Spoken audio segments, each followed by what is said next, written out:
Okay, good. Yeah, welcome everyone to another episode of our webinar series.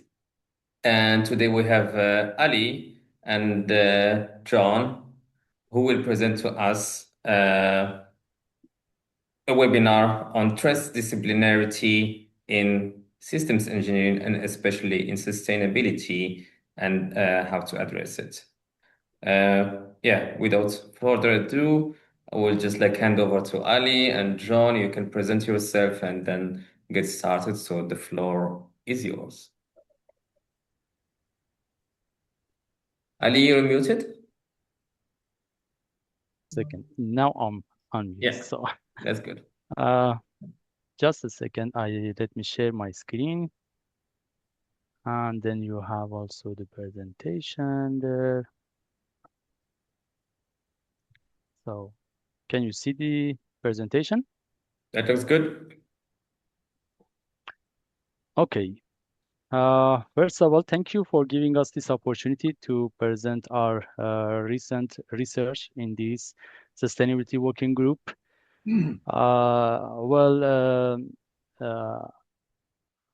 This topic that today we want to present to you is about transdisciplinarity in systems engineering and transdisciplinary integration for socio-technical systems, which sustainability is part of these socio-technical systems. And we will explore these concepts from both academic and the practitioner perspectives, highlighting the vital role of transdisciplinary integration in addressing today's complex socio-technical challenges. With this, just a short introduction for both of us, I have to say that I'm a senior researcher in the field of transdisciplinarity in systems engineering for socio-technical systems at University of Bolzano in Italy. Before joining Univisit in Italy, I was the head of a multidisciplinary design optimization center for about 10 years. And here also I was a co-director of systems engineering for about 2 years. And these days my research focuses more on the application of AI, LLMs, and machine learning for developing digital strategies for addressing socio-technical challenges.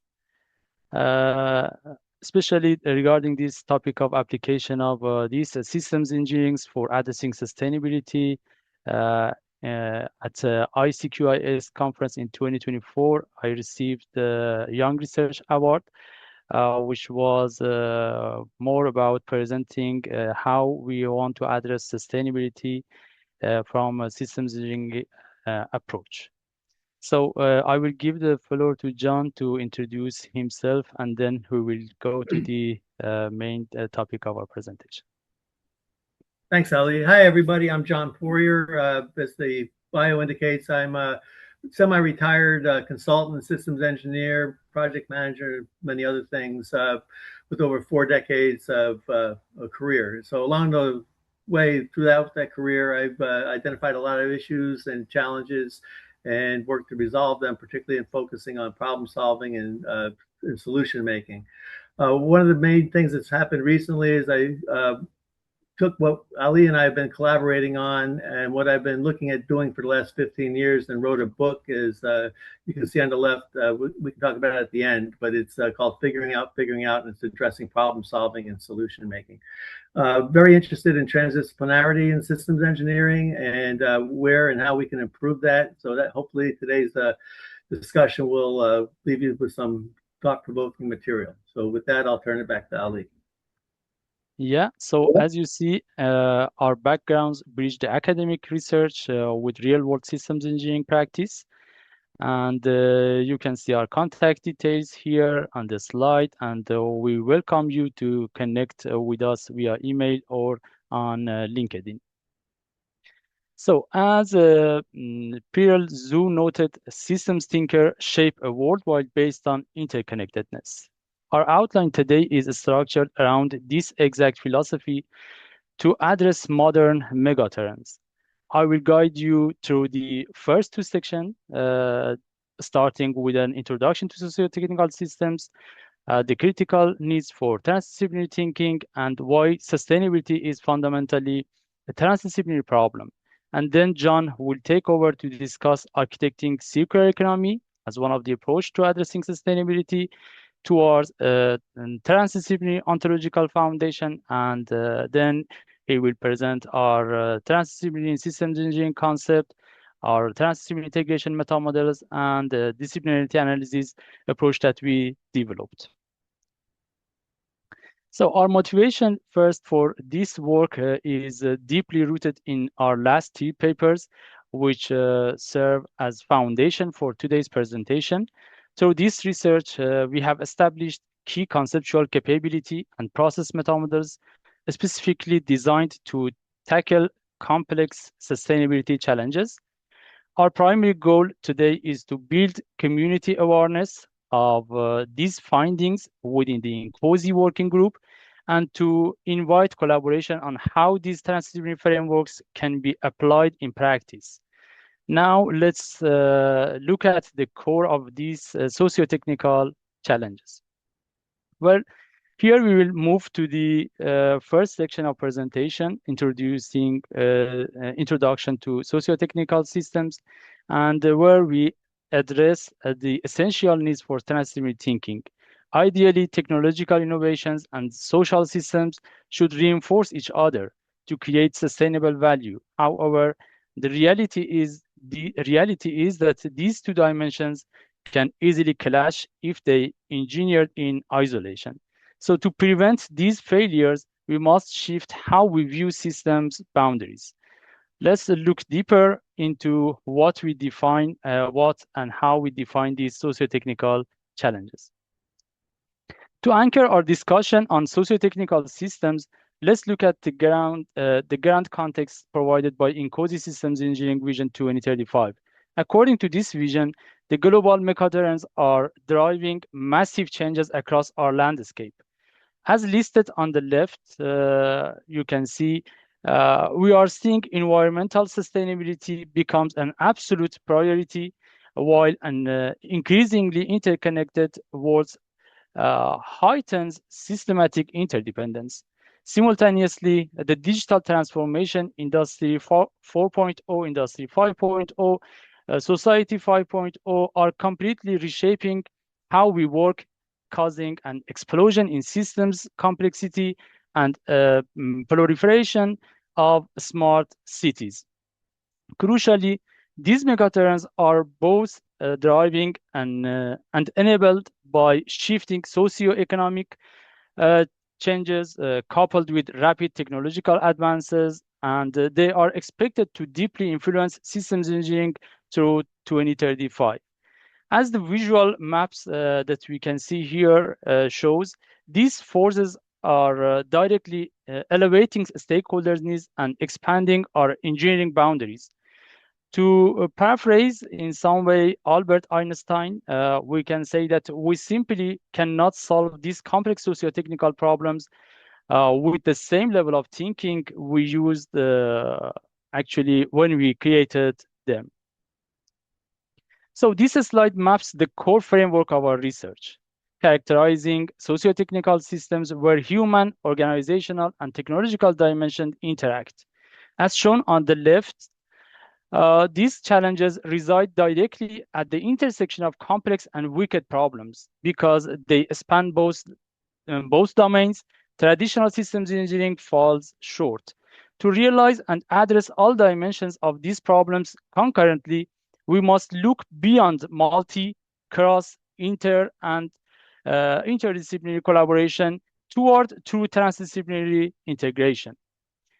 The middle column that you can see here highlight the key distinctions. While complex problems are highly interconnected but ultimately predictable and resolvable, wicked problems are ill-defined, constantly evolving, and have no definitive solutions.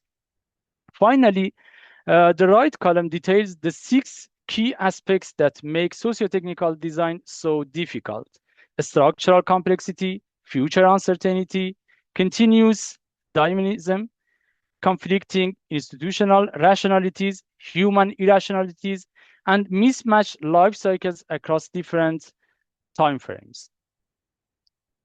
So we now going to our next topic, which is about sustainability as a transdisciplinary socio-technical problem. There is a critical need for transdisciplinary interaction and integration analysis, especially in the presence of uncertainties, if we want to achieve truly resilient solutions for sustainability. In that case, if we just look at the sustainability standards, regulations that are in progress, and we can see that there are lots of standards out there. It evolved from early frameworks like a kind of a global reporting initiative in 1997, and the United Nations Sustainable Development Goals in 2015, up to recent strict European regulations like CSRD, ESRS, and in some way Corporate Sustainability Due Diligence Directive, or CSDDD.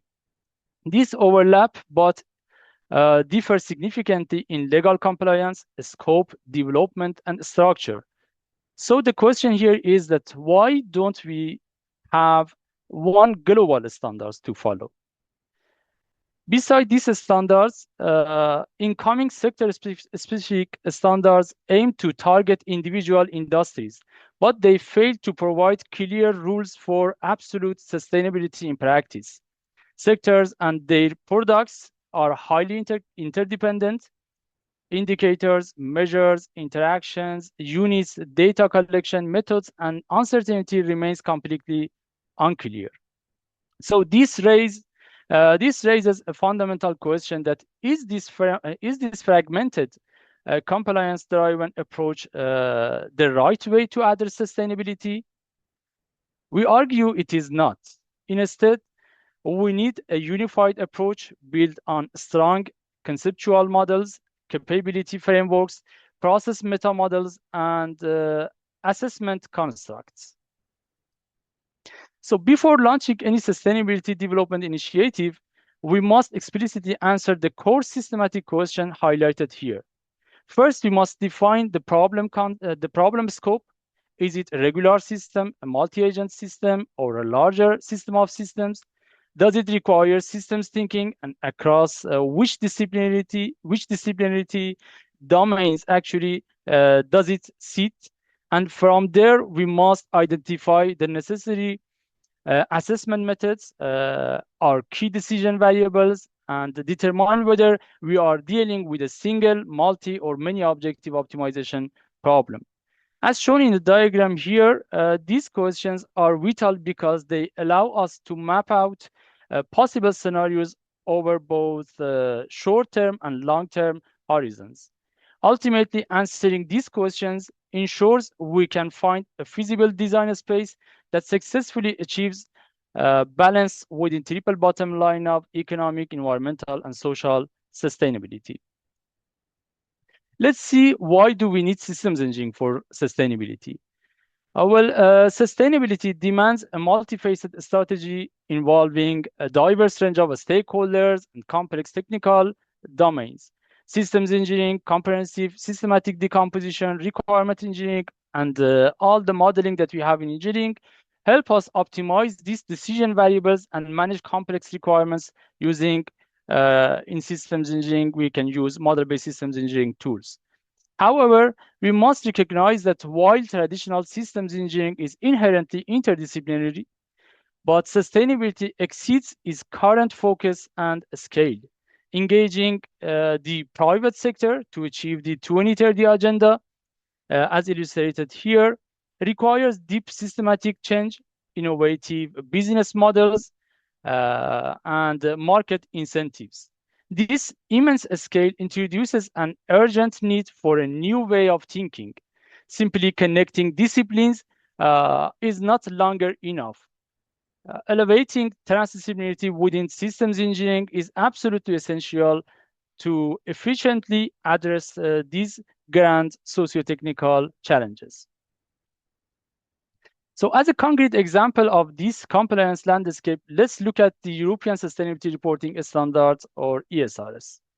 Under this framework, European companies, or I think any companies that are working with Europe, must explicitly disclose their sustainability performance across three structured pillars: environmental information, social information, and governance information. While regulators view this reporting structure as a powerful tool to address climate change and mandate corporate accountability, we must critically ask, is this approach actually enough?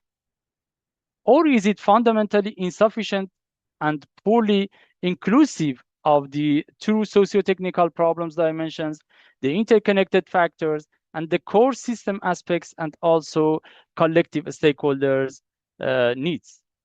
We argue that simple compliance reporting checks boxes, but it doesn't solve the core integration problem. Building on these ESRS standards, this figure maps out the deeply interconnected relationships between environmental topics, social domains, and business conduct that organizations must disclose. This dense web of interactions clearly makes reporting, evaluation, and decision-making incredibly complex. As in some way, these cross-out images highlight, isolated individual thinking or non-systematic collaborative thinking will completely fail to navigate this landscape. Decision-making is the vital nexus between systems engineering and external fields. It forms the baseline for how we communicate complex concepts and methods. By grounding this interconnectedness in decision-making, we can overlay traditional systems engineering with transdisciplinarity and the transdisciplinary integration processes. This enables us to build much more effective, resilient processes, linkage across crucial domains like policymaking, industry governance, and infrastructure management. So moving into the solution space, as you can see here, finding resilient solutions for sustainability is only viable if we have proper problem analysis, conceptual alignment across stakeholders, and the agility to continually adapt as the interconnected world changes. To create actionable solutions, we have to bound this complexity. While we must recognize that intensity and salience of problem dimensions are always shifting, systematic approaches like axiomatic design theory shine by allowing us to perform rigorous systems design decomposition. As illustrated on the right figure here, this sustainability decomposition spans from the broader system of system external network down to multidisciplinary and finally product and service levels. By systematically mapping these layers back to the transdisciplinary roots of problems, we can effectively rethink and seed for a sustainable future. To make these concepts actionable, during my postdoctoral research, I developed a comprehensive design decomposition for sustainability assessment based on ESRS standards. This model spans 4 layers of decomposition, comprising 227 functional requirements and their relevant physical solutions or design parameters. And guided by axiomatic design principles, I tried to keep the first layers of functional requirements as independent as possible, which is crucial for managing complexity when proposing solutions at the subsequent levels. I modeled this entire framework within the Cation Magic MBSE tool and using parametric constraints to model FR measures and systematically evaluate how effectively alternative solutions satisfy our goals. However, these dimensions and these functions that you can see here are only part of the problem space based on the ESRS standards. Recently, I have developed an interactive toolkit for AI-based requirements design decomposition, integrating local AI agents, large language models, and retrieval augmented generation. In this interactive human-in-the-loop requirements decomposition I, in some way, moved beyond prompt engineering and applied context engineering. As a result, AI doesn't just generate plausible sounding requirements, it reasons within your actual project content, enforces the independent axiom, and stay consistent across a multi-level decomposition rather than drifting after a few turns. With every confirmed decision, the decomposition hierarchy is visualized, dependency matrix is presented, and the systemal V2 model, textual model actually is auto-generated.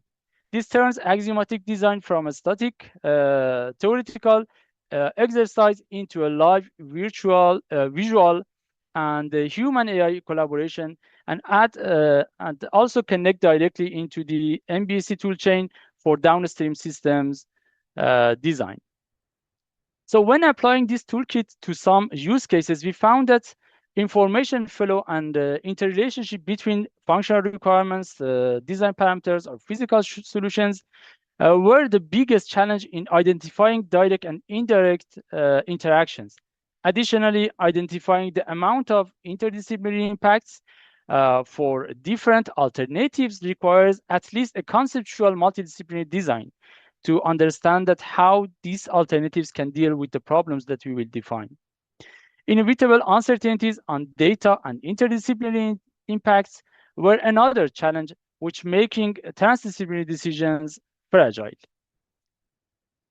So to see how this plays out in practice, let's look at the decision-making space here. Imagine that you have your different functional requirements where each function is tied to a specific set of measures, and your goal is to select the optimal combination of solutions to ensure your organization is truly sustainable. Starting with your current baseline company plan, you establish both short and long-term goals. And as shown by the matrices and also radar charts that you can see here, the challenge is that you cannot simply find the best isolated alternatives for each function. Instead, you must conduct a multidisciplinary sensitivity analysis in the presence of uncertainties and also considering adversities to identify resilient solutions that effectively balance deeply interconnected soft human concerns with hard technological and economic consideration over time. So to explain how transdisciplinarity in systems engineering helps us to integrate different dimensions to address sustainability, let's look at the underlying steps and also our structural framework. The transdisciplinary journey is propelled by key drivers like environmental crisis, regulatory mandate, business-to-business opportunities, and human needs. To navigate these, we propose a 6-step transdisciplinary systems engineering process. It moves from initial disciplinary convergence and collaboration to leveraging collective intelligence and transdisciplinary research integration. This, in some way, culminates in transdisciplinary engineering and deep analysis to address the transdisciplinary nature of sustainability across environmental, economic, social, and governance domains. To operationalize these steps, we map them onto the two-level resilient sustainable framework. On the left, the transdisciplinary systems explicitly connects climate change, stakeholders' needs, and human needs down to your functional requirements and physical solutions. And on the right, our W model bridges deterministic sustainability assessment with non-deterministic sustainability resilience, which there, by executing a double materiality and gap analysis on the left loop, and uncertainty-based modeling on the right loop, in some way, we continuously manage external and internal uncertainty sources to ensure robust and long-term decisions. So when we are looking at circular economy, which is one of our primary approach for operationalizing sustainability, the challenge does not get any simpler. As the European Commission's action plan highlights on the right, you can see here, successfully closing the loop on product lifecycle requires highly distinct domains, from production and the waste management to biomass and critical raw materials, to work collaboratively. Just like our broader sustainability goals, managing this intersecting actually cycles demands a solid foundation rooted deeply in transdisciplinary thinking and systematic process integration. Let's dive into ontological frameworks we developed to address this very challenge by John in the next section of this presentation. John, floor is yours, and you can continue presentation. Okay, great. Thanks, Ali. Ali really established a wonderful foundation for us to discuss some key pieces that we put together in our recent papers. When we're talking about an ontological foundation, we're necessarily talking about concepts. So this next part of the presentation is focused on a way to think, a way to do, and a way to make. And what that becomes ultimately is a conceptual foundation, a capability, and a process. So we're going to talk about how we got there in our papers. So Ali, next slide, please. As Ali established based on the vision, we're really dealing with a global context. We recognize a number of things in the papers in terms of where the gaps are. Fundamentally, there's a lack of a common, comprehensive, complete, consistent, cohesive, congruent, and collaborative reference model. And we can argue that the reference model should become a foundation for a reference architecture. And what that architecture needs to be able to do is cohere and bring together the various players, the various ideas, the various ways of thinking and doing in the circular economy environment. We also recognize the ontological foundation is a good mechanism to cross boundaries, to get, as Ali indicated, to get decision-making aspects understood enough to be able to act upon in a collaborative way. And that we ultimately come to the conclusion that, a circular economy can be engineered and managed systemically and also systematically. But, what we're really dealing with are a number of risk dynamics. And what the key becomes is transdisciplinarity, as Ali started talking about. And for some of those, as I heard earlier, that are interested in the project management aspects, we were going to go there in a moment. The management concepts become a philosophy of guidance rather than control. Next slide, please. So what we did in our first paper was establish a clear-cut idea, or at least recognize it, that when we're dealing with a circular economy, particularly in a sustainability context, what we're really dealing with is something we call an inherently transdisciplinary, complex, adaptive system of systems.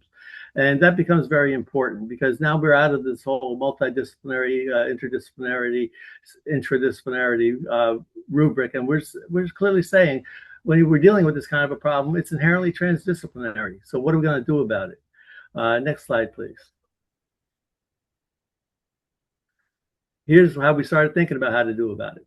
What this is a three-dimensional idea represented in 2 dimensions. So bear with me for a moment and I'll give you a quick walkthrough.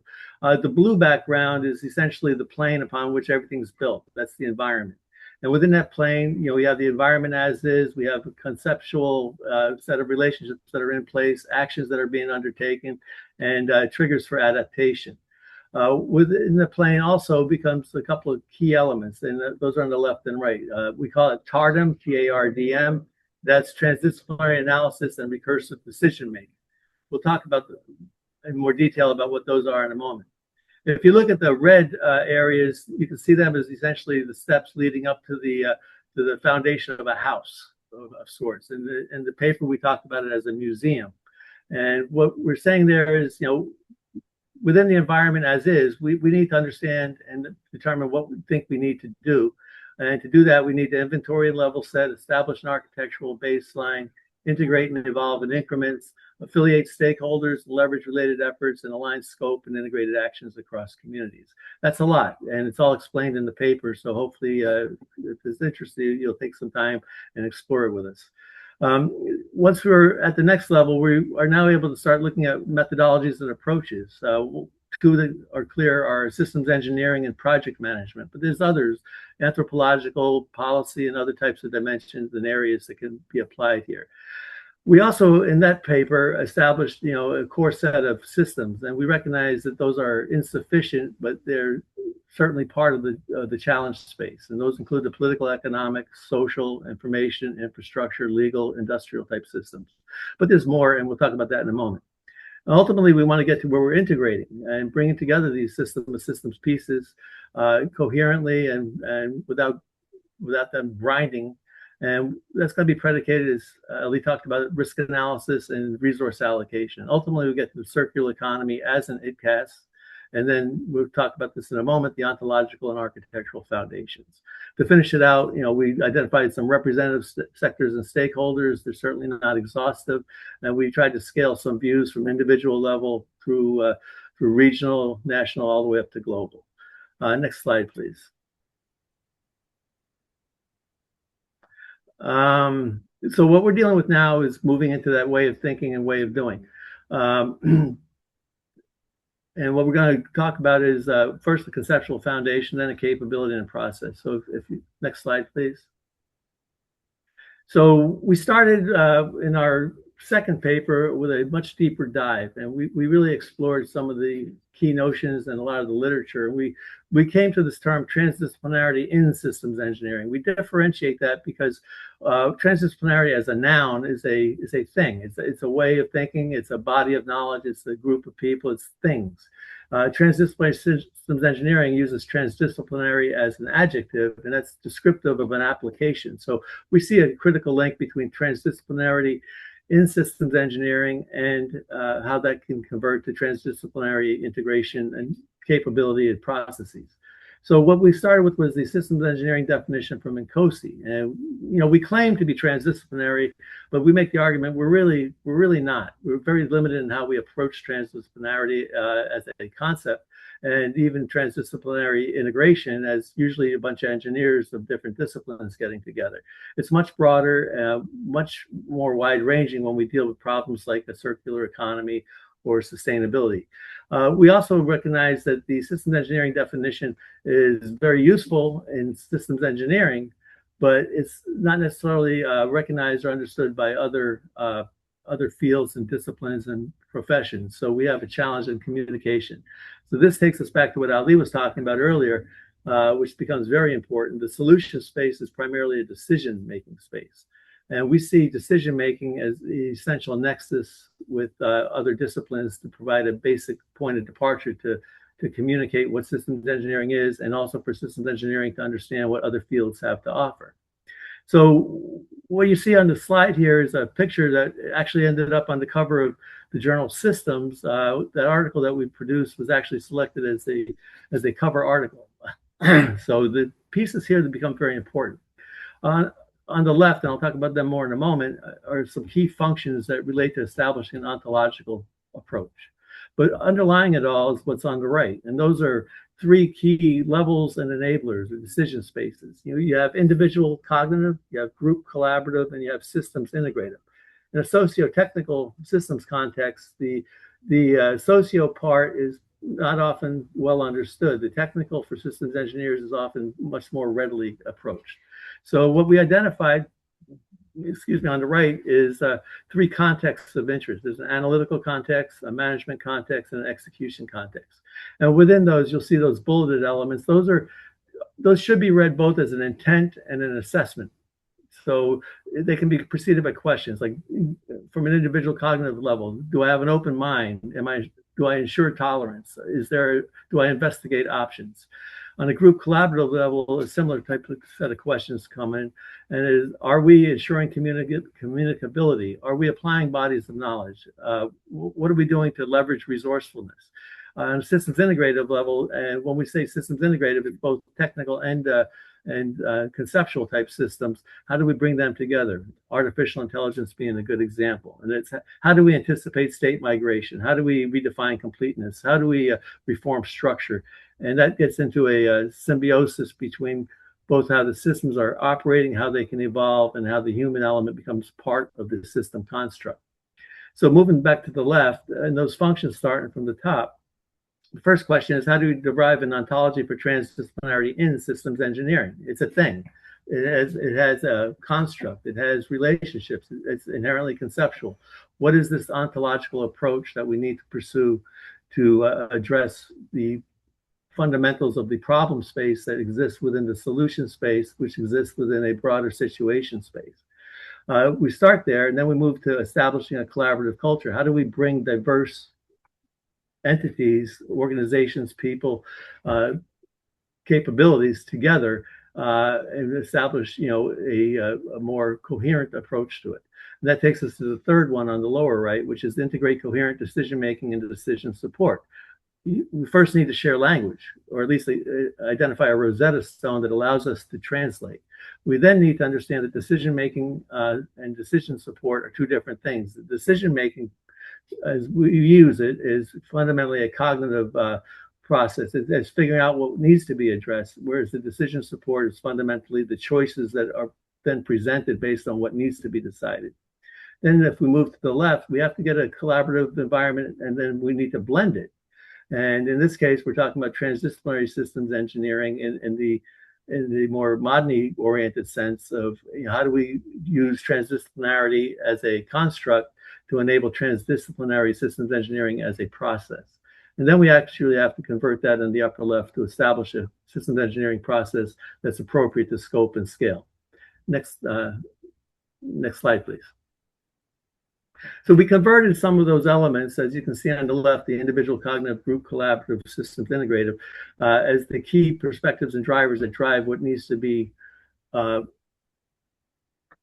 understood and integrated to generate a conceptual foundation. Again, this is thinking, this isn't acting. This is what do we need to think about, what do we need to address? So questions become useful. We start with three key questions. What do we need to understand? What do we need to bring together? And what do we need to build? That allows us to better enter both the problem and the solution spaces. That allows us to determine where they're different and where they relate. And that becomes a very important piece. On the right, what you'll see is 11 different dimensions in the colored area. We call them the problem dimensions. Associated with the problem dimensions are things we're calling the problem factors. So we argue that the problem dimensions are always there. They vary in intensity. That's an important consideration. We argue that the factors that exist within dimensions can also cross dimensions. So that's a complexity and a potential uncertainty driver. So some of those pieces, we need to truly understand, particularly, and you've all seen it, within a circular economy or within sustainability areas, there's a lot of diversity in opinion and approach, and even understanding and trying to understand what the problem is and then what should be done about it. And that's another distinction. Understand problem, then make solution. On the lower portion on the right, you'll see the black segmented circle. The key for that is the numbered area on the very bottom of the slide. We identified 6 problem aspects, and those fundamentally define how the problem behaves. Too often they're looked at as what the problem is, and the problem is not uncertain. The problem is not dynamic. The problem is not its rationality. The problem is that it behaves based on these areas that generate things that we can work with to better understand what the dimensions really are doing and how the behaviors happen and what factors are important. So that takes us to this, and the right side within the rectangle is highly interactive. So it's a continuing process of trial and error, exploration, and many other things to get to the point where enough is understood to start working with. And that takes us to that disciplinarity index. And we'll talk about that again in a moment. The disciplinarity index becomes a useful quantitative tool that allows us to derive, based on the dimensions, the aspects, and the factors, what we think is at work with what intensity in a given situation or in problem space. That allows us to move to a decision type.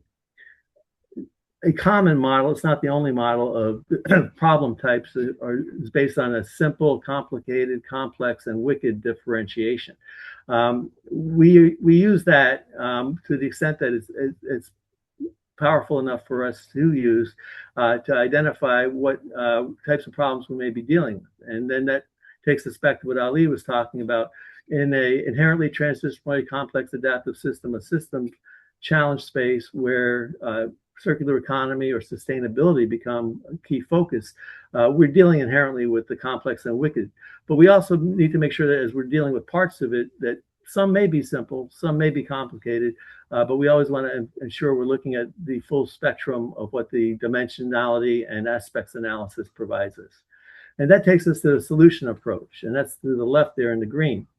As Ali talked about, we have 5 levels we deal with. There are several others actually that the paper talks about, but there's 5 levels we dealt with, which is the intra, the multi, the inter, the trans, and the interdisciplinary levels. And interdisciplinary is much more appropriate to truly wicked problems, and we kind of left that as a higher order space within our papers. And again, these are all well discussed within the text in the documents that Ali referred to before. And then we also come to the final and most important piece, which is that stakeholders are at the center of the entire process from beginning to end and throughout. And stakeholder satisfaction becomes the key driver of what needs to be done. So a simple takeaway from this slide is that in the middle, you'll see scoping decisions in the problem space moves right, scaling decisions in the solution space moves left, and that's how all the pieces fit. Next slide, please. So delving a little bit more into the problem dimensions, they can also be looked at as tightly coupled with disciplinarity dimensions. And you'll see on the left, this is a table taken from the Exploring Transdisciplinarity in Systems Engineering paper, and it lays out in more explicit ways what the different dimensions are. Again, there's 11. If you look at the right, and within those dimensions, we also laid out some notional factors. It's not exhaustive. It's subject to further research and evolution.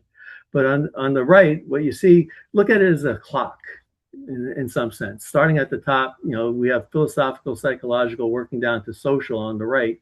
And what those really are the human-centric, or let's call that the socio part of socio-technical.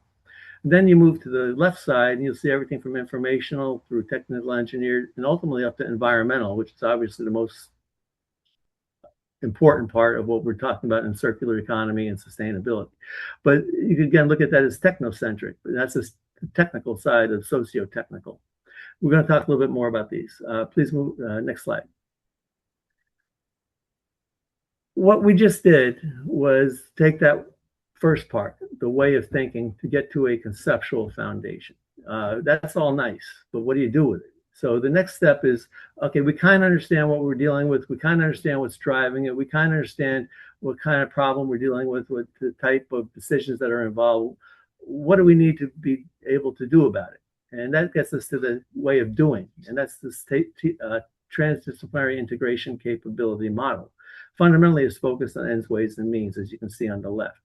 I'm not going to go into too much detail here, but what I think is important to take away is that the middle is the bridge. The ways, the way of doing, become the key driver to link, focus on the ends. What are you trying to get done with the means and techniques, which are the resource management elements? What often and too often happens is that the resource management takes over, the means dominate, and we tend to lose sight of ends. We tend to lose sight of discipline and how we're executing the ways. And we tend to focus on the tools and what they're doing, and we end up caught in a dynamic where we're missing the problem, or we're deviating from the true problem and working in other areas. So just to work through the diagram a little bit, the center part, which is the looping black area, those again are the linkages between problem dimensions, factors, bounding aspects, how the solution approach needs to be defined, and understanding how to get to effects. And following, essentially it's a V in the middle. It's a top-down progression. It's not an engineering V. It's a conceptual V for this capability model. It takes us from understanding how the state changed, working through the problem structures we talked about, to establishing the architecture. So the conceptual foundation in many ways becomes the basis to determine the functions and the other pieces that need to be identified and related in an architecture. Moving up to the right, the design becomes the solution-based approach. What are we doing? Given the functions, how do we instantiate them? And this gets to the management piece. How do we plan? How do we implement? How do we assess? And so on. As far as the means and techniques, I'm not going to talk about more than a couple of them, but the essential elements are we need tools for monitoring the state. We need to ensure we're assessing throughout the process to validate the concept. We need to have the structural human interaction to maintain agreement.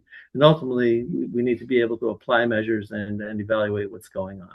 And at the upper portion, what we're really dealing with is some of the key, these aren't probably all the ends and states that need to be achieved with circular economy, but these are good representations. We need clarity in the problem. We need that agreed plan, the assessment mechanism. We'll talk more about some of these as we transition. Next slide, please.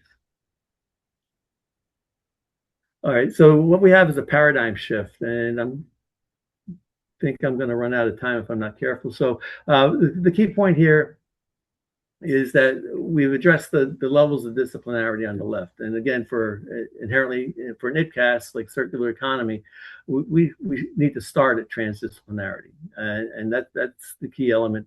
And again, on the problem space dimensions, what we're showing here is that there's different types of elements within the broader circular economy and the sustainability challenges. And we have a way, we'll talk about in a moment with the disciplinarity index of representing that. And you can see on this radar chart how different types of problems have different shapes. Some can lean right and be primarily, more socio or more robust and cover almost the whole thing. Some can lean more towards the left, which would be more technical.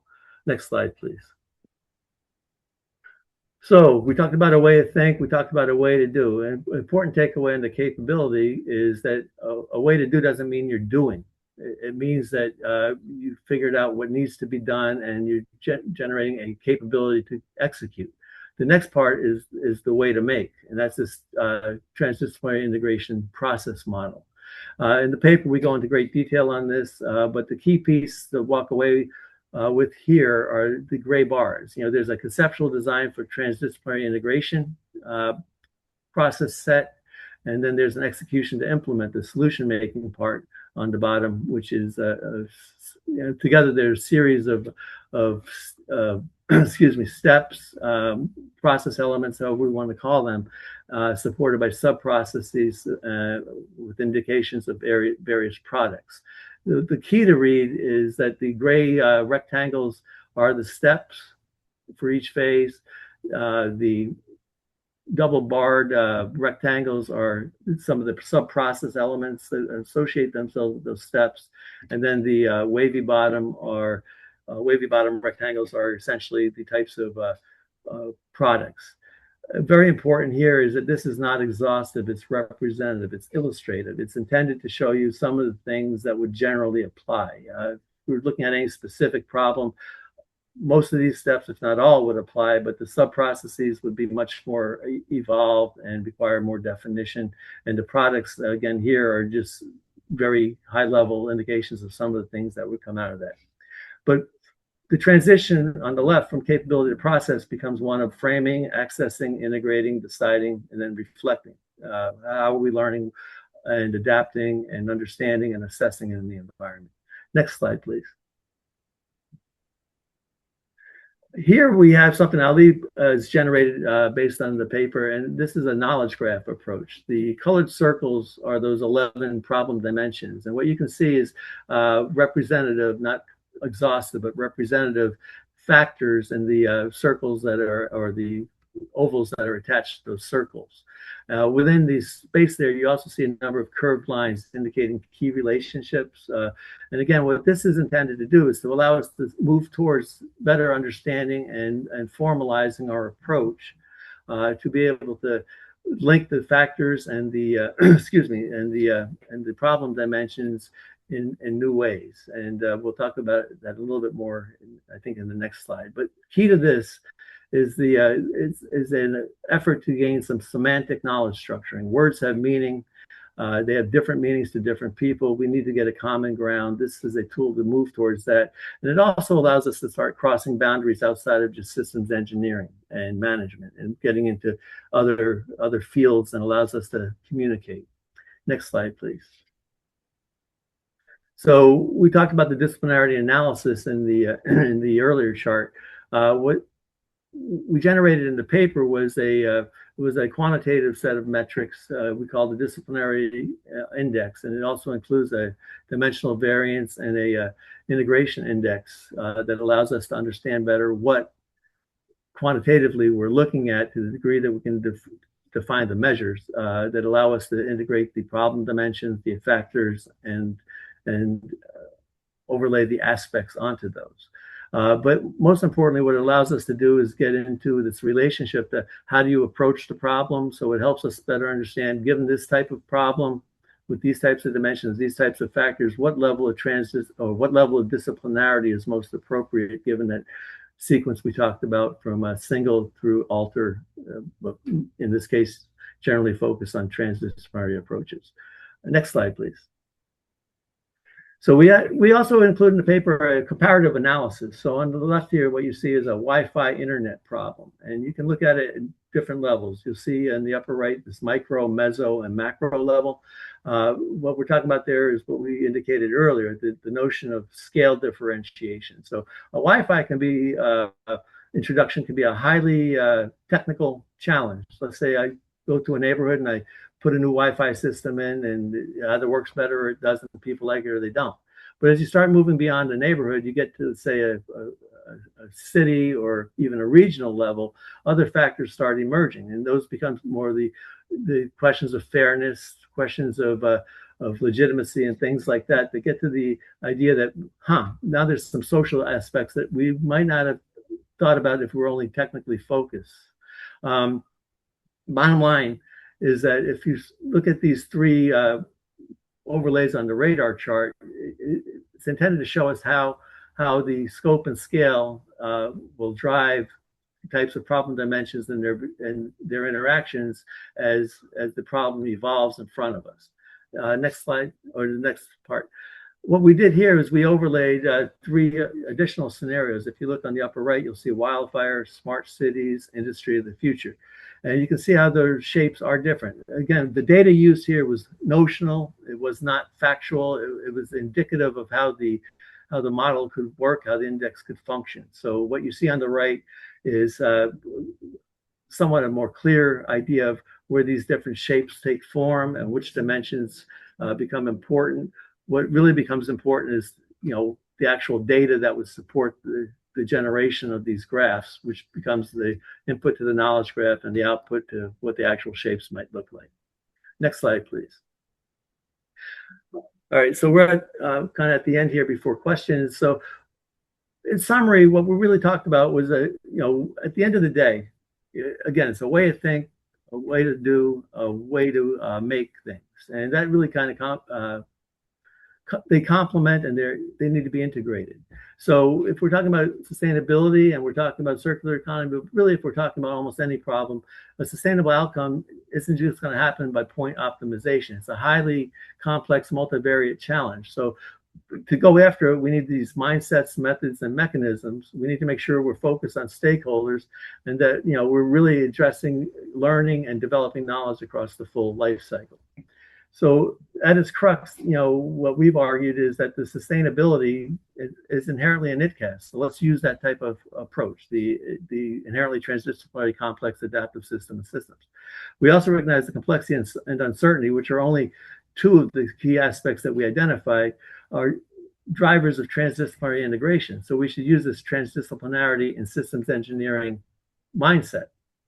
Once we start the systems engineering, or whatever methodological approach we use, we establish the foundation, but that foundation has to evolve. So what we want to then do is overlay the processes within the transdisciplinary integration as part of the broader transdisciplinary transdisciplinarity in systems engineering as an overlay for, let's say in this case, the systems engineering process. They complement each other. They work better together than apart.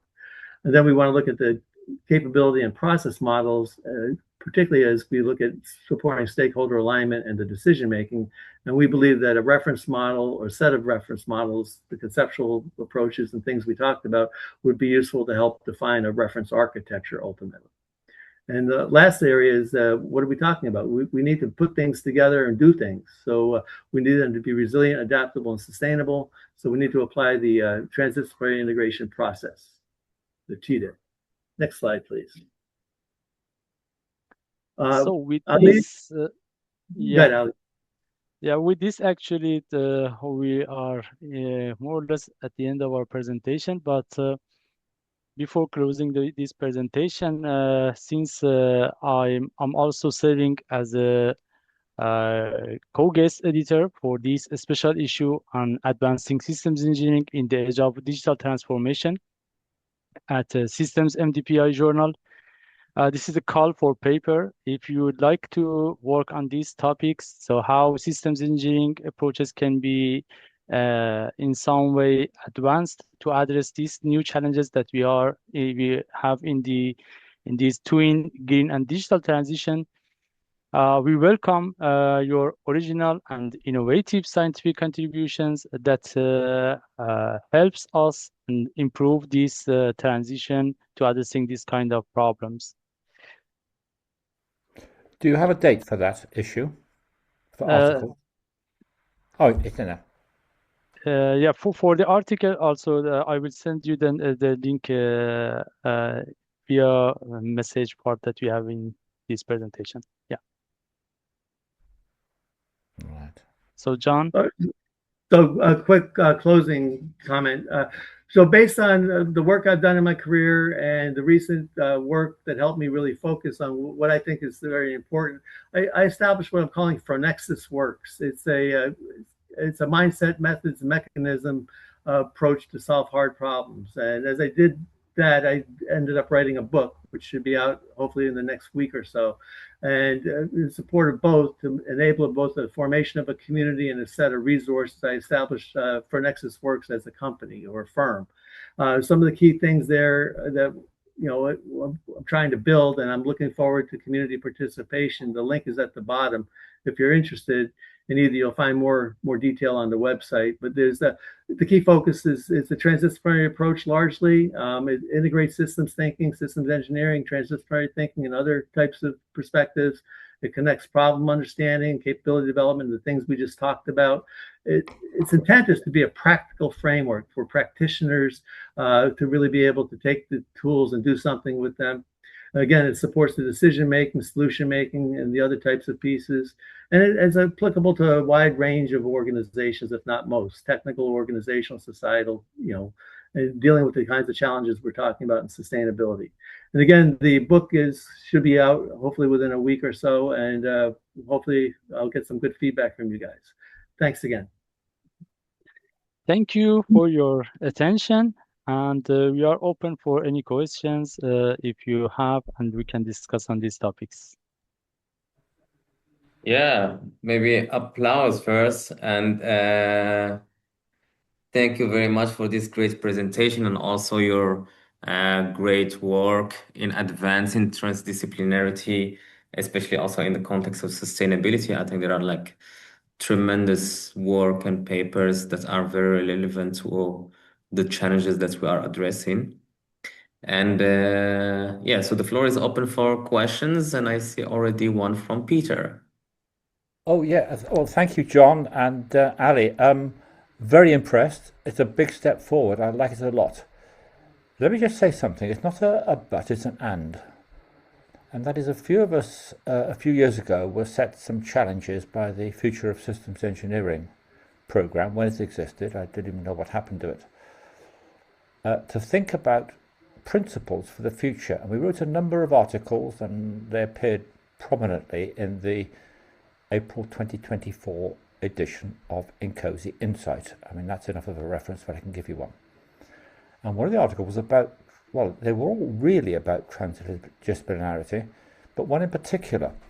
And one of my colleagues, and is still my colleague, a systems philosopher, David Russo, who's well known in the systems science business, made the point that the systems scientists have been talking about transdisciplinarity. I always make a tongue twister for me, I don't know why. And they saw it as a route into general systems science. In other words, they saw it as a meta-discipline that brought together every problem that was systemic in nature. In other words, if you're doing systems biology or systems ecology or systems geology, then there were some principles that applied to all of them and not any of them in particular. And we saw it as our job to try and promote that idea. I wonder if that's still somewhere or other in your model.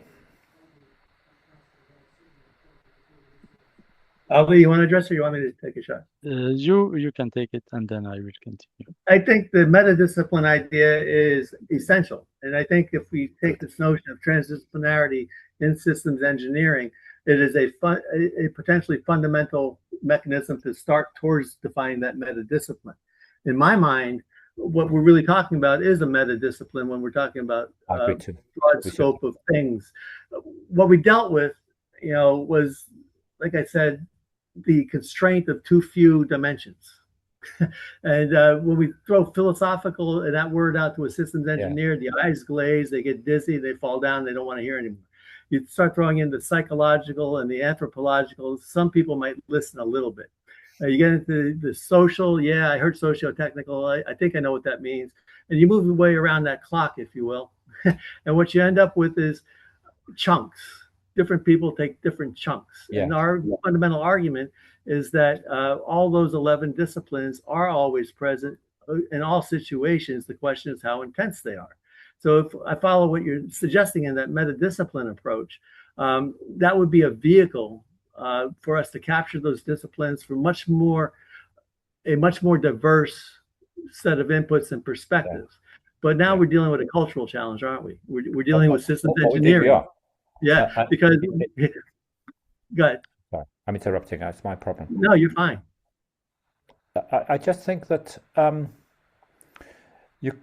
like the fact that yours is intensely practical, but I'm very drawn to the idea about generality and patterns and principles, so that all our problems that are systemic in nature are to some extent similar. And where does that similarity lie? And I think actually what's driving me, and I'm very tempted to offer to go quite soon into this group, because I'm discovering notions of what is general about all the problems to do with sustainability. Now that seems to me to be important. And I think others before us were thinking that way, going back to the foundations of system science, like Koestler and Simon and people, and that's where I'm heading. And I've produced a paper recently it's only a short one for a paper as an opener for a larger debate. So I'm getting deeply into that. But thank you indeed for that. It was very interesting. I'd love to have a copy. I'll make sure I find it. Just one point regarding the understanding the patterns and the way that these kind of disciplines, these kind of domains and dimensions are interconnected. One of the research that I recently done is about using AI for developing this kind of knowledge graphs, using AI agents. So you can see, as you can see in this figure, for example, these AI agents could work on different dimensions separately and also could manage this kind of interactions. In that case, I tried to create a kind of a prototype for these knowledge graphs using linking the Neo4j with the cloud, so that it enables you to find and explore the linkage, the connections, relationship between all of these factors, all of these dimensions, and see how is the decision path, how is the patterns that they are connected together, and how when you want to make a decision, what would be the impact on the other dimensions here. So it's a kind of AI agent prototype that I developed here. And its connection with Cloud AI enables us to very systematically and structurally answering different questions from the knowledge graphs, and in some way interactively try to improve and in some way make any correction, and also any questions that you have, you can ask here directly. So it's a kind of a new things that I started. I already presented this paper in a conference called first annual TAI symposium, which is kind of about the transdisciplinarity and application of AI for transdisciplinarity. And this, I think, could be a good foundation to extending this topic and maybe going toward that meta disciplines that you were discussing. I look forward to the possibility of exchanging ideas with you. I have some of my own, which I think would be extremely interesting to you too. Thank you. I'd like to build on that for a brief moment. Peter, you raised a couple of key questions. One was, how do we find a common ground? And we said in the paper, and Ali and I both talked about a little bit, the nexus seems to be decision making. Decision making is something that almost every field has to do. So if we can find a way to articulate how decision making can be translated across the communities, we have our first step towards that meta discipline. Second, what you talked about is the patterns. Most of you probably have heard of reference architecture. If not, when I say reference architecture, what I'm talking about is a writer's guide for people that are trying to develop things related to a common purpose. It becomes the cohering mechanism. So within a reference architecture, you have the concept, you have the principles, the rules, the patterns. And if it's properly done, it would get to some of those things you're talking about. But it's hard to get people to agree, one, on what a reference architecture actually is, and two, to agree on what's in it, and then to conform with it. So I guess what I'm saying in all that is I'm looking forward to seeing what you have in terms of that paper. But more importantly, how as a community within COSI and across PMI and across pick your non-technical organizations that are out there, transdisciplinary organizations, foundations, whatever you want to call them, how do we start engaging better, following the vision we're talking about? The COSI vision isn't focused theoretically on systems engineering. It's focused on systems engineering contributing to the systems community, which is much broader. Go ahead. Well, I'm sorry. I agree with you, John. I think the challenge that I'm thinking through, and I might be on the brink of something, on the cusp, is a meta-architecture for all similar ecological problems, and that would be very interesting, wouldn't it? Yeah, it would be. That would be fantastic. That's a great idea. Any other questions? Yes, I apologize. I haven't read the book yet. It's not out yet. But one of the more important questions that we ask in my line of work, which is all data systems analysis, is how AI is inherently antithetical to sustainability. But the tool itself engenders less sustainability. I was wondering if there were any attempts to try to form a rubric so that you contain AI rather than just let it go, or if that was a consideration at all as far as the tool selection. I'll let Ali talk to that in a moment, but real quick, I'm trying to understand better. When you say it's antithetical, do you mean in the sense of data centers being an environmental hazard, or do you mean the AI as a capability? Because it seems to me I've developed better and more efficient models in my undergraduate work than AI is produced regularly. I mean, the complexity graph that you just displayed, with certain boundary conditions, this can be made very efficient. AI doesn't do that, at least not in the Claude desktop chat that you have reference to. I work with Claude every day, so that's why I have this question. I'll let Ali talk to it. Yeah, actually, regarding the application of AI for this kind of fields, always there is this kind of some risk that when you are using, so AI itself also is a sustainable approach or no. And the other things that you have is that so it's it will give you lots of capability that to addressing new problems, and especially in the field of sustainability, it will enable you to find lots of hidden interactions that you cannot recognize them since you are not focusing on all of these dimensions that you mentioned here. So I think in this field, AI will play a key role. I tested on different problems, and I see that it can find a good and a very well link and pass to different kind of dimensions and how they can interact together. Okay, so to further elaborate, yes, you can discover a lot of things using a lot of algorithms. This is what they're for. My question is, how efficient are they? That's, when I'm talking about sustainability, efficiency is one of the essential metrics of any system, any component. And so I'm wondering what efficiency we have for this. Is the juice worth the squeeze? Are we getting insights that are worth the amount of effort? Yeah, regarding that point, that for example, if you are dealing with the specific functions, then for sure you have different solutions to satisfying that function. In that case, it goes back to the first part of the presentation where I proposed and present that kind of comprehensive system design decomposition. So there you can find and deal with different interaction between all of these solutions that you will provide, and then finding the best combination of them. So as I mentioned in my presentation, you cannot find a solution for one function and just keeping that function isolated from the others, but also you need to consider and look at the big picture and considering all of these dimensions together.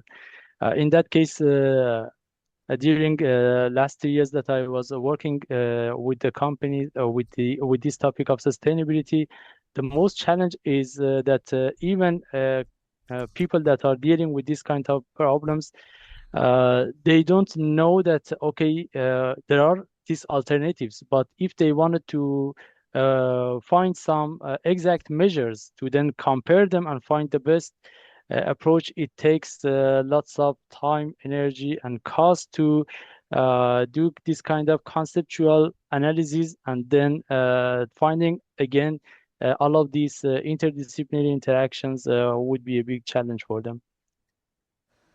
That didn't answer my question, but thank you. Okay, Bruce, you have another question? Yes, thank you. Yeah, I really appreciate the work you've done on the models. That's a lot of work that you've done, which looks very good. But my question is about some of the next steps that you have.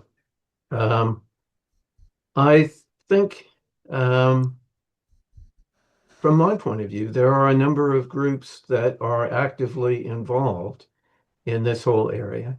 One of them is the ISO 14001 set of organizations, and there are a number of the INCOSE like CAB organizations that already have that and are already working on sustainability. The question there is, have you engaged with any of those to find out how it would fit with your models? There's another group, which I'm just throwing out a couple of things. Another group, which is called it's the United Nations Sustainable Development Solutions Network. And I guess, have you engaged with any of those people to understand their approach and their problems and issues and how this would be able to solve some of their issues? And then the final point, which you can comment about, you talk about a reference architecture, which I think is great. But some of the people that I've been talking to, for example, in the food sector, which is one of the key issues, they're coming up with more operational architectures, looking at a system of system as it currently is, to then be able to do a transformation of that operational architecture to the new way of working. So it's not a reference architecture. It's like, how does it actually operate? What are the systems that are all interacting? And how do we change at those levels within, say, the food sector, knowing that that's got connections to energy and transportation and all the other ones? So it's like being able to see an actual system of systems with an architectural view to know where the changes are and how to actually go into that kind of space. So those are my questions. Thank you for your presentation. Let me address it. You're welcome. I love what you're going after. So in one way, it's a question of hierarchy too. If a reference architecture is properly constructed, operational architectures can be included to a large degree, I believe anyway, as an implementing architecture type under a broad reference architecture. The problem is if we go out there and we say this is a reference architecture, people's eyes are not going to be able to see what we're talking about. So we need a different word or phrase that communicates the idea, for example, to a food service industry or a practitioner community of automotive, planes, whatever you want to think of. And it's an essential question. How do we communicate? And to your first the trick, though, is I've talked to the food systems transformation people, and they have a model. So it's a question of engaging with them to find out if they have a model, and then see how that fits into the structure that you have. Because there are a lot of people that are pretty well advanced in some of these areas. This is just my feeling. No, you're absolutely right. And part of what we indicated as the future work was exactly those types of engagements in the exploring paper. So you're exactly right. But the danger I see, and this may be just me, is any one industry is always going to be insufficient. It's the patterns across the industries that we need to explore to define more of a common ground for effort. But your points are well made. And so far, this paper is relatively new. It's only been out about a month, and the engagement process, it needs to happen. I have not engaged. Maybe Ali, have you? Yeah, actually, regarding engagement, there are lots of work around, especially in the field of sustainability, and most of the works actually trying to is because the complexity of the problem itself touching the surface of this problem, and when it goes to practice, since I was working also in this topic, the most challenge is not just structure, frameworks, architecture. The most challenge is when they are dealing with when they want to solve the problem in practice, the data that they are collecting, and this is the main challenge. So they have the data, but the data itself is uncertain.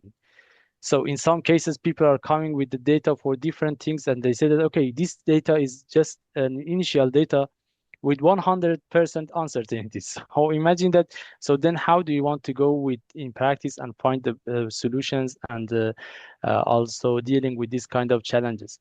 In that case, regarding the approach that here we proposed here, we started with the reference architecture and then went further with the process model. We developed a foundation for knowledge graphs, and now the one thing that we are looking for is to applying this approach for we are looking for a use case. So regarding the transdisciplinary integration itself, one of the use cases that I already discussed with one of the institution is that there is an institute that they have lots of working groups on different topics which we discussed, and they have more or less groups for these 11 dimensions that we have, and we want to apply this disciplinarity analysis to this working group and see that how they are dealing with this transdisciplinarity in systems engineering, and how they are to see that what is their understanding about transdisciplinarity, and how they are fit with the title that they are already defined for themselves.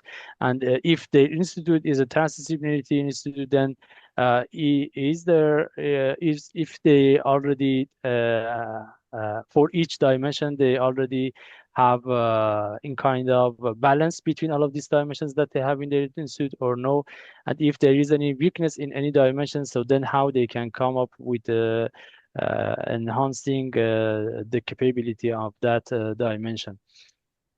But regarding sustainability itself is a big challenge, as you said, engaging with with different sectors, companies on these topics is not an easy works to do. But regarding the works that we have done, we already reviewed all of these papers in the field. The papers that we proposed here, the first one is about sustainability, which is considered as a cover of the Sustainability MDPI journal. The third paper, which is also already published in Systems MDPI, that one also is considered and published as a cover of the systems and DPI. This kind of results itself shows that there are lots of interest for the topics that we are working. But for the application, if you have any use cases that we can apply the methods, so please let's contact, be in touch, and in some way we can see that how we can implement the approach and apply this kind of solutions that we have here. Well, So if I could chip in about the use case thing, yeah, really interesting stuff. I was going to comment that one of our cross working group initiatives is called Project Wildfire, and we've been looking at applying system techniques to natural disasters. We've got well, it's based on the 2020 Oregon Holiday Farm fire, so it's actually based on a real life documented example. We've done some architecting, we've looked at it from a few perspectives, and it struck me that looking, if you like, at your full ontology of the different factors, to look at classifying that and seeing if any of those viewpoints you have are, if you like, completely unexplored in the approach we've been taking so far, could be quite interesting. I don't know whether that resonates. I mean, basically, it's an ongoing thing. We first did the work, I think, in January 25, and we did more work in January 26, and we've got a webinar and the like on it. But certainly, if you like, using it as an example of, I guess, preparedness and reaction to natural disasters. It's based on a wildfire, but it could be any. Might that be worth having a bit more of a discussion on, do you think, Ali? Ali and John? Yeah. Yes, it would be a good example, because if you see here on the right side, you've got wildfire already. Yeah. One example that here we proposed is wildfire problem, and how it goes to addressing different aspects, different factors that we have here, and how it is dealing with different dimensions of transdisciplinarity that we defined here. And then we can define that how if this structure that is already defined for this wildfire problem is a fragile transdisciplinarity, or it can be in some way improved, and see where is its drawbacks and where is its weakness. So it's kind of things that I think we can collaborate on it, because this giving this in some way applying this transdisciplinarity or disciplinarity analysis on the wildfire problem, these numbers and these values that we give here is just kind of according to our knowledge. So if you have a good, if you have a group exactly which are working on this topic, then would be very helpful for us, so that we can have another, instead of at that institute that they are we want to apply this approach, we can also work with the wildfire project that you have there, and then we can also see that how it's changed, and how we can see the behavior of the knowledge of people that are working in this field about the transdisciplinarity. No, that's brilliant. Just one very minor comment. I say, looking at that red contour, the one interesting thing is one of the triggers to look at wildfire was from the sort of comms infrastructure community and dependencies on it and that. But yeah, I'll follow up with you both by email, and we'll find out what to do. But that sounds like a really nice opportunity. Thanks. Thank you. So quickly, and I hate when I hear it, but I was going to say this is in the book. There's a wildfire example applying many of these types of techniques based on that for Nexus Works approach. So I would be very intrigued at your feedback if you get a chance to look at that, because I think I use that as a how-to example, and it applies that whole framework in a realistic scenario context. So just to let you know, that you're exactly right. The other part is that we've been following. Ali and I were both in the IW sessions a while back related to the wildfire Nkosi approach, and I think you guys are really doing a very important and powerful work. Oh, fantastic! Fantastic. So you've already got some awareness. So if we reconnect, we can bring you up to speed quite efficiently, can't we, on where we are now, etc. Yeah, that would be great. Yes. Wonderful. Other questions? Okay. Yeah, additionally to the use case, of course, on the sustainable together is also a use case that where we will be addressing this kind of topics, and these things will be important. So Ali, you're already in the group, so keep an eye and see when is the right time to introduce this approach within it. Yeah, perfect. Yeah. It is kind of in some way internal use case that we have, Yeah. and we can apply the approach and see how it's working there. Yeah. Bruce, is the hand from before or is it a new one? Okay. Then Pascal.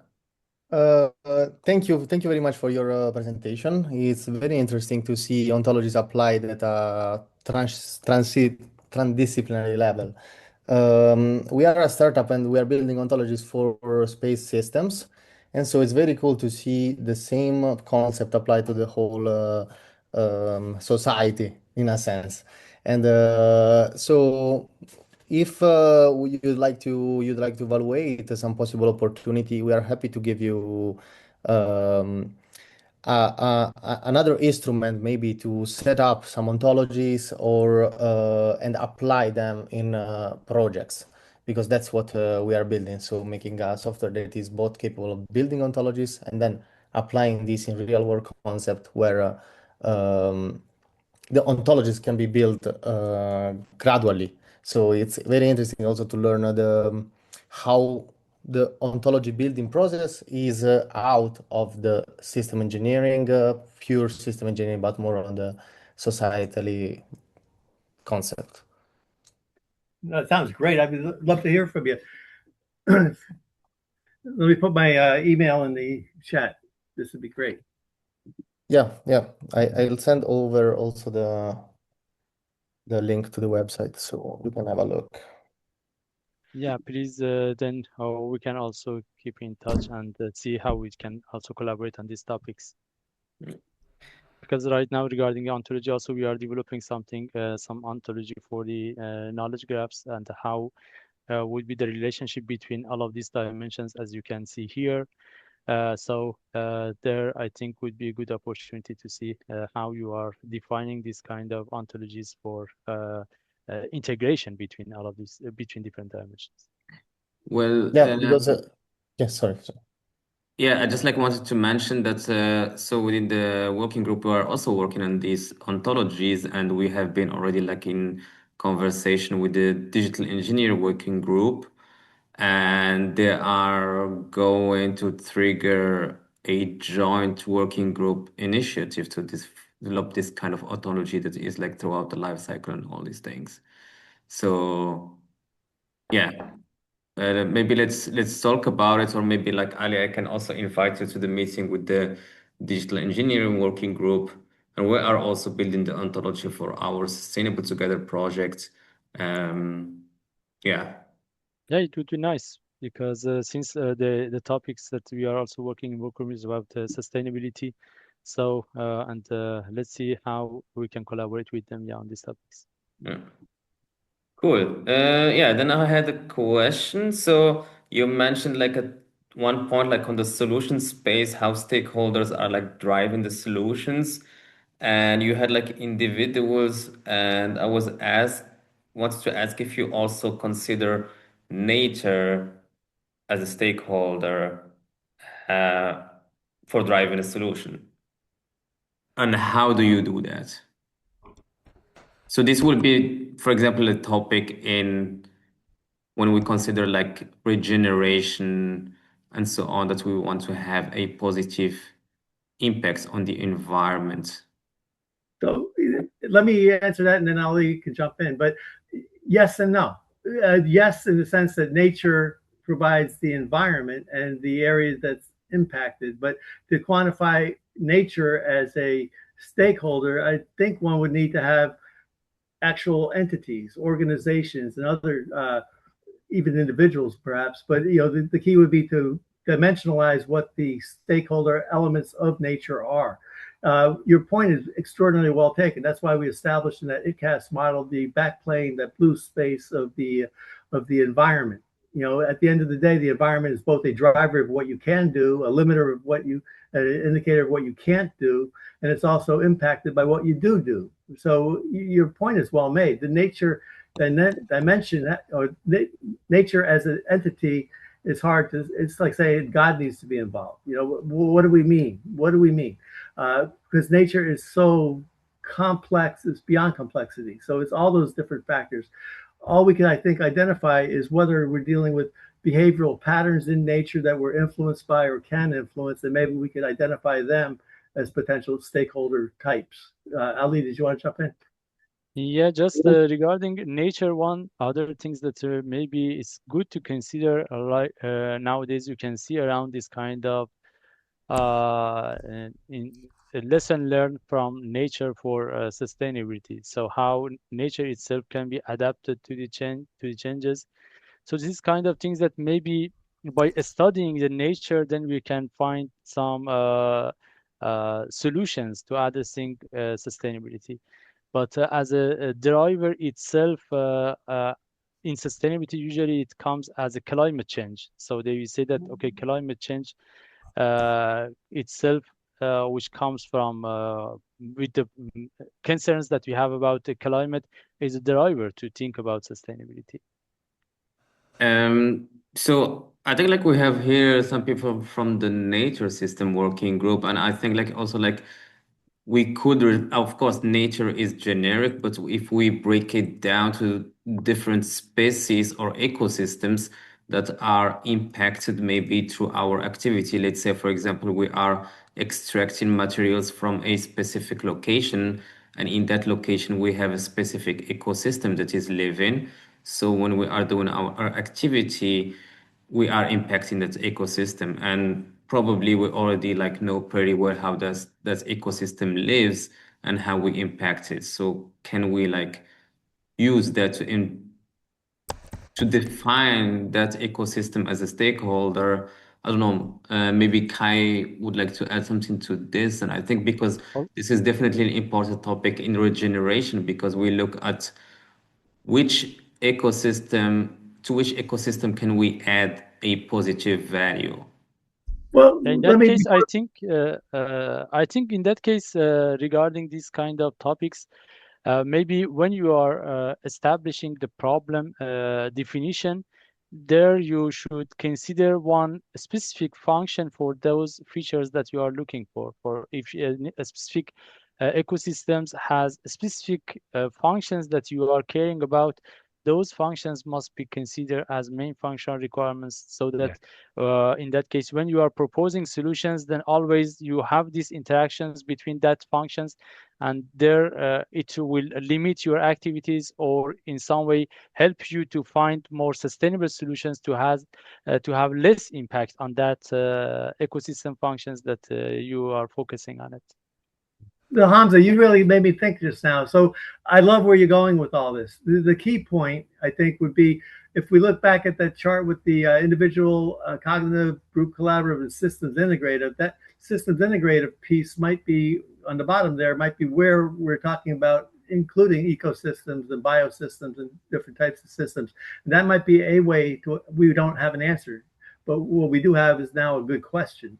And what that might allow us to do is explore how nature as an ecosystem, or however you want to quantify, determine the term, would be a systems integrative challenge, because you're right, the impacts become critical. But also what's right is that the nature and its dynamics are also limiting factors on what can be done. So we have a good symbiosis to explore there. So that's a very useful area to kind of evolve into. Does that address your thoughts at all?